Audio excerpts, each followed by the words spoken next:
Hello out there. Welcome to our podcast today, The Brand and the Source. This is Coach Eric Johnson, The Brand. And this is Coach Aaron Thigpen, The Source. EJ, first tell them about some of the things we got coming up. Sure, Aaron. Sounds good. I believe, Aaron, later, I think it's the third week in February, on that Saturday from 10 to 12, we are having a seminar for all you travel ball athletes in any sport about navigating your son or daughter in travel sports. And it's going to be at Game Speed in Concord. Really looking forward to that and giving some knowledge to the parents, Aaron, about, really how to navigate their athlete in this day and age in travel sports. I think it's going to be a great seminar on that day. Yeah, that's going to be Saturday, February 25th. So guys, come on down, get some good information. Check us out. Today's podcast, Pedigree or Pretender? Who's coaching your athlete? So I guess we might want to put this, for some of you guys might think, maybe we'll put this in our haters series. The haters. Today, maybe we're gonna have a little bit of hating, I guess. Or I got my haterade here. So, well, we're gonna spice it up a little bit, Aaron. As I always say, spice it up. It's gonna be spicy today because as you know out there, we have a lot of pretenders, and not enough guys with pedigree and the knowledge. So it's all right today. We're gonna spice it up, Aaron. Yeah. I mean, it's just that people are spending good money, and there's a lot of people getting burned, and there's a lot of the guys who are selling things that they're not producing. They're not giving the parents what they're asking for.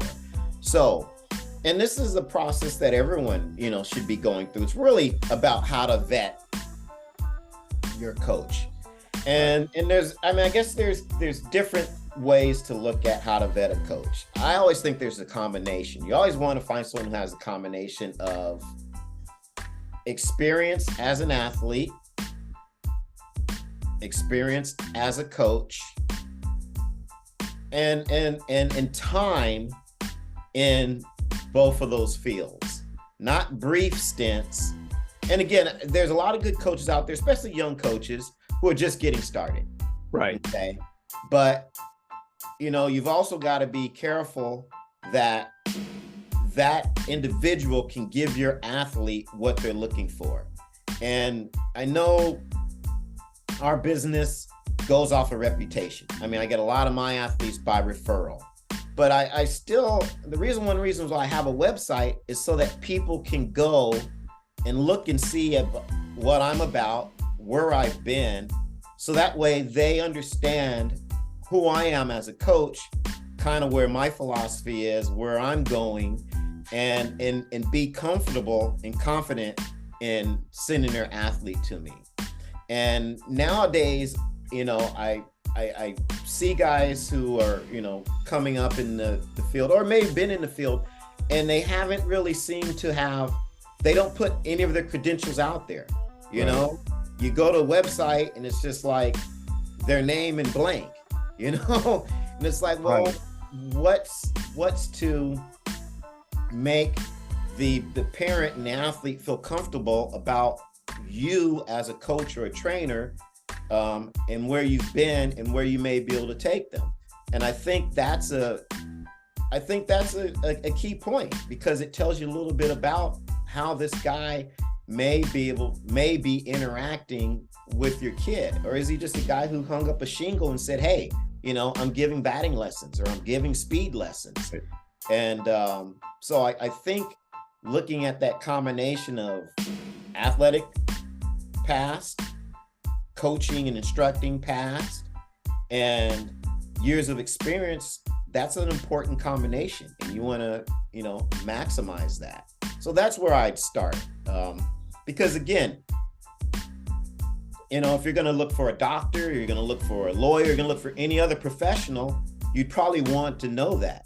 So, and you're entrusting your kid to this, or your athlete to this individual, I think you should do the same thing.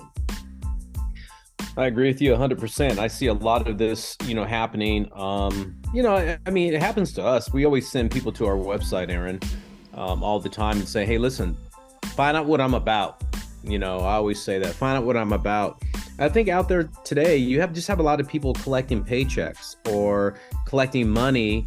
And are we really helping the athlete? And I'm going to say this, helping them not only physically, but emotionally, mentally, and I think the mental side of it has a lot to do with it. You and I competed at a high level. We understand that, the pressure of that feeling at that intense level. That's our pedigree. That's our athletic past. And then the neat thing is that you and I have coached, national championship teams. And we know what that feels like too, being the coach. So I tell players and parents out there, have your goals. The first thing is have your goals. What are you looking for in whether it's a private coach, instructor, whatever. What are your goals? Write those things down and see if that coach, has, that same kind of philosophy. I think you said the word correct, philosophy, earlier, about what are they about? What do they want to do?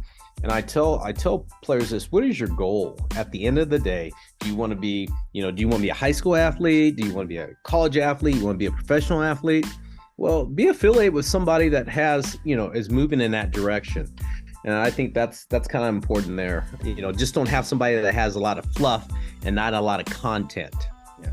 And, again, you'll have to decide what weight each of those areas I spoke on carries. Maybe athletic experience carries more weight with you than, coaching experience or time in.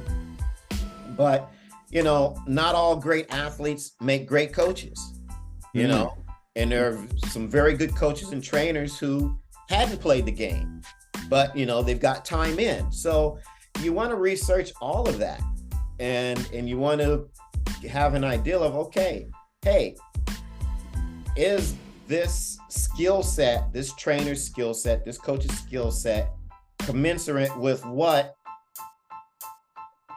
my athlete needs to learn at this point in his development,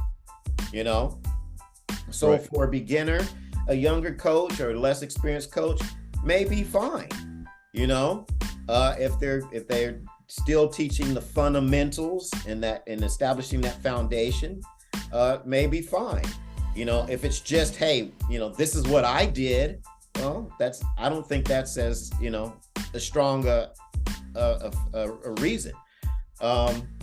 So you want to, say, hey, look, if my kid is more, maybe you mentioned something about the mental aspect, which is key. And I talk more and more now about that being the big separator. We had a group of softball team in last night. And right. That was the lecture I gave, the 5-minute lecture I gave them. One of the biggest deciding factors is not the physical, it's the mental. And so, if that's the case, that's not something that just happens. That's something that's fostered and built with athletes as well. And that's done with the proper coaches, with the proper trainers, so that mental aspect of the game, whether it be from a tactical sense, whether it be from a competitiveness sense, whether it be from a technical sense, that's also important. You want to have someone who's going to start to develop those mental muscles so that they learn how to handle pressure situations. They learn how to overcome adversity. They learn how to, not get cocky, get the big head. They learn how to, be graceful in their successes. Those are things that are learned as well. They're learned in the home, but they're also learned, in their interaction with their coaches and their trainers. And so I think that's a component that people don't always look at. Sometimes, what I tell a lot of athletes is it's not how much the trainer knows. It's just if he or she can communicate communicate it to you. And if what's working, if it's working, there's no need to look for someplace else, And the other thing I always say is, are you also being able to grow, as an individual with this person? Are they teaching you the right things? Are they teaching to be a sore loser? Are they teaching you to be, right, cocky? Are they teaching you good athletic traits and habits? Or are they teaching you bad? Now, they may have a great skill set, but and it just popped in my head, but Cobra Kai from Karate Kid. Yeah, Karate Kid, right. Those guys were badass karate guys, but the philosophy and the things that the guy was teaching, right, weren't right. And then on the other side, you got Mr. Miyagi, wax on, wax off, very simple, So again, it's not just about the athletic skill set, technical skill set, but it's about also, I think the growth of the person as well. And one of the compliments that I always hear parents give you, EJ, is that we want to get our kid with a good person. Right. That's what they say. We like EJ because we want our kids to be around good people. And I think that's probably, the biggest compliment you can get. And that's really kind of what this is all about. Because we're not all going to swing a bat for, hundreds of $1,000s a year or shoot a ball through a hoop for millions of dollars a year. So I think that time that's spent, you should be choosing quality people and getting your athlete around quality people more so than anything else. Thanks for that compliment. I appreciate that. I'm going to tell you, this is really funny. You took the words right out of my mouth, because I always say interpersonal growth, that these athletes and their instructors have together. It's, people say it takes a village, right? It takes a village for, your development of a person, and it does. And I think, when coaches can coach players and bring the best out in them to where they're quality people. And, I'll take a page out of Rob Bruno from, one of our podcasts, one of our podcasts, is that it's a 40-year investment. I use that a lot because it's true. I like that term. I love that term. It's a 40-year investment. You want this athlete to go out and be, the best they can be in life at the end of the day. And I think, when you're looking at a coach that can influence people in a positive way, they're going to get a lot out of, not only the instruction's the instruction, man. I tell you that. At the end of the day, when we get to the end of your career, wherever that is, you start becoming savvy and smarter if you're in it, you're vetted into this and you really want to do it. And you start taking those lessons that you get from that instructor long time ago that they taught you, and you start to use those to help you get through the end part of your career. And those things kind of carry on to the next journey in your life. They're stepping stones. So it's interesting, Aaron, I always tell people, and you said this earlier, I'm going to go back to this about, when a younger athlete is starting out, you don't have to go get the best coach. Go find somebody that can relate to your kid. Yes. That they can get their attention. Yeah, that is so important, that they can relate, feel comfortable, and don't feel like, oh, I'm making a mistake. What's wrong with me? You don't want to be around people like that with your kid. No, you want to have that relationship to where that young person has a trust in that person that's teaching them, and they feel comfortable not to make mistakes and are able to go out and just free it up. And you know what? I never say it's like, hey man, you made a mistake. It's a learning experience, and there's growth in that. And can we keep on getting better? And that's a process. It's not something really quick, like a quick fix. And I tell everyone out there too, Aaron, when you're looking for somebody, it's not a quick fix.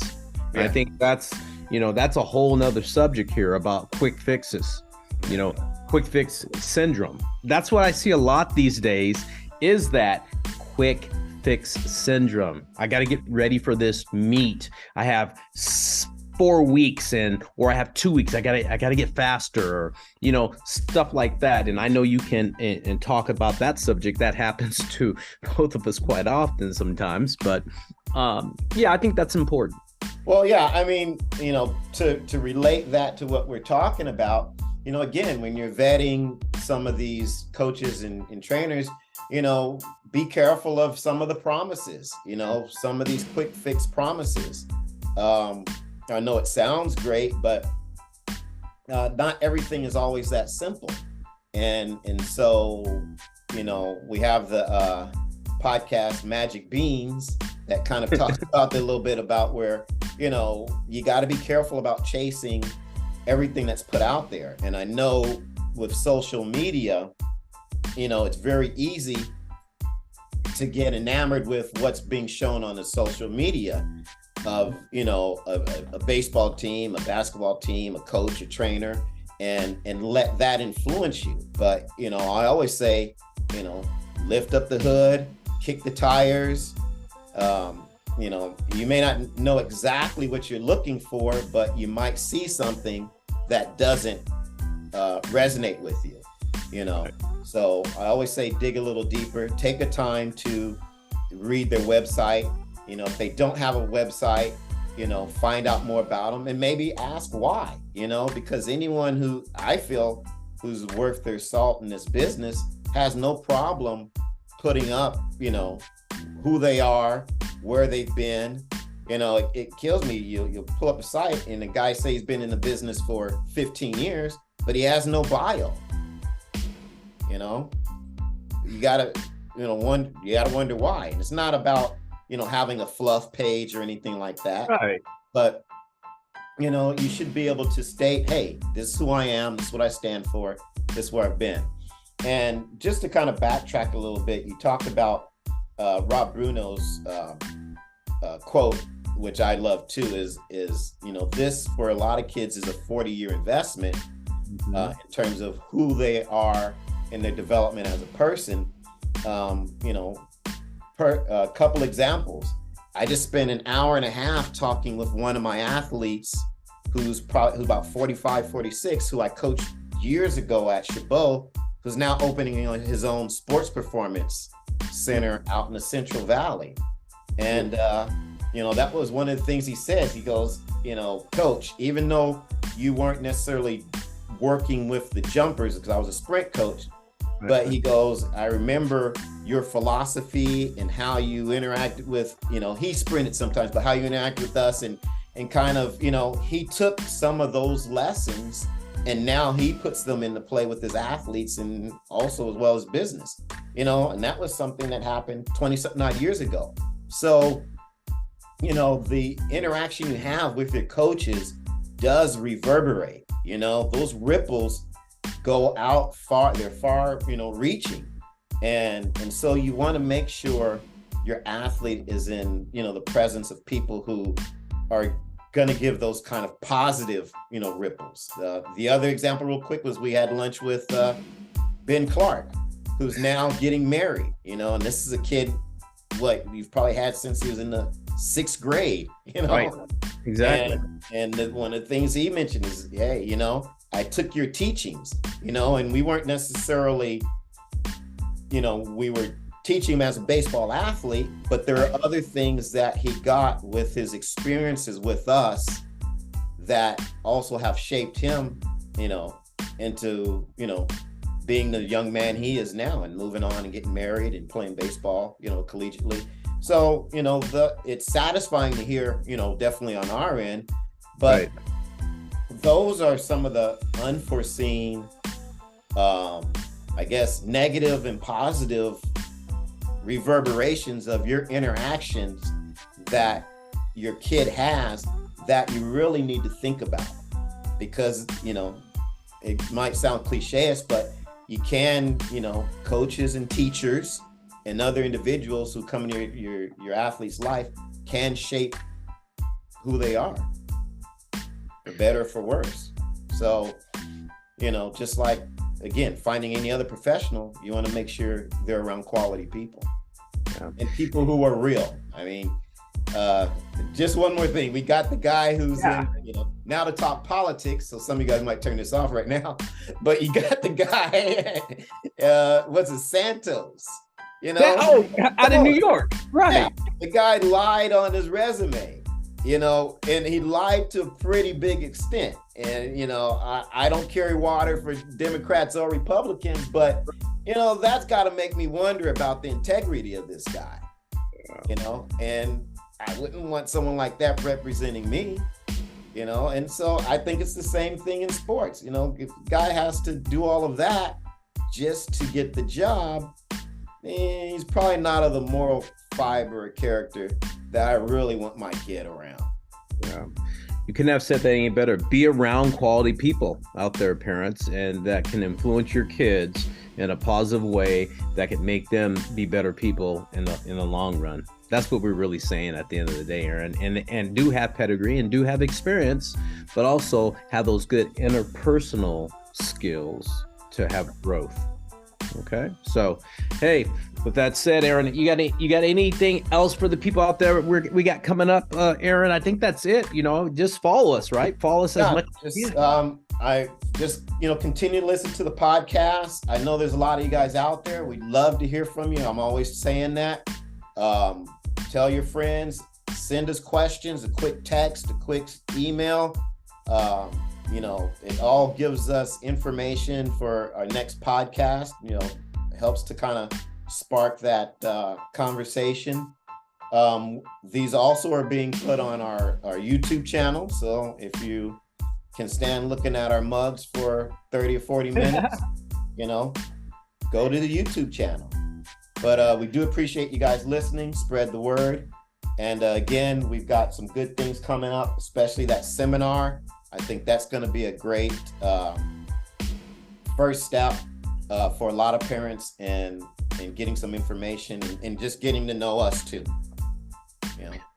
Well, thanks for tuning in today. This is Coach Eric Johnson, the brand. And Coach Aaron Thigpen, the source. We'll see you.